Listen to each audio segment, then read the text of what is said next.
Dua kasus menonjol di kawasan Ambalat dan Selat Malaka membuat TNI Angkatan Laut tak lengah sedikitpun mengawasi dua wilayah tersebut. Ambalat rawan disusul kapal-kapal dari Malaysia dan sekitarnya, terutama aksi para nelayan dari negeri Jiran mencuri ikan. Sementara Selat Malaka, batas Indonesia dan Malaysia rawan penyusupan karena menjadi pintu masuk bagi Malaysia dan negara terdekat. Dua kasus menonjol yang lolos lewat jalur tikus di Selat Malaka namun berhasil diungkap pada tanggal 9 dan 11 Maret 2025 menjadi pelajaran berharga bagi TNI Angkatan Laut, yakni kasus pengungkapan 100 kg sabu-sabu senilai 200 miliar dan sen pirakitan standar militer asal Malaysia membuat TNI meninggalkan operasi intelijen di perbatasan Indonesia-Malaysia dan sekitarnya.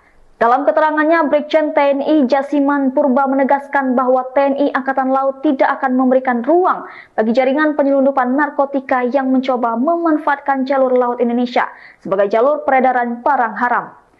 Begitu juga bagi mafia penyelundupan manusia, senjata ilegal dan narkoba yang bisa merusak generasi. Kepala Staf Angkatan Laut Laksamana TNI Muhammad Ali memerintahkan seluruh jajaran TNI Angkatan Laut untuk lebih meningkatkan pengawasan dan kesiapsiagaan dalam mencegah penyelundupan narkoba melalui jalur laut.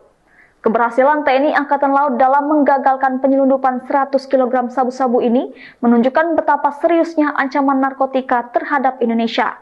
Dengan kerjasama yang kuat antara aparat penegak hukum dan masyarakat, diharapkan jaringan narkoba internasional bisa diberantas hingga ke akarnya. Ia tak menutup diri untuk kolaborasi dengan Polri dan BNN, serta lembaga lainnya agar membuat aman jalur perbatasan dan juga Ambalat. Download Tribun X sekarang, menghadirkan lokal menjadi Indonesia.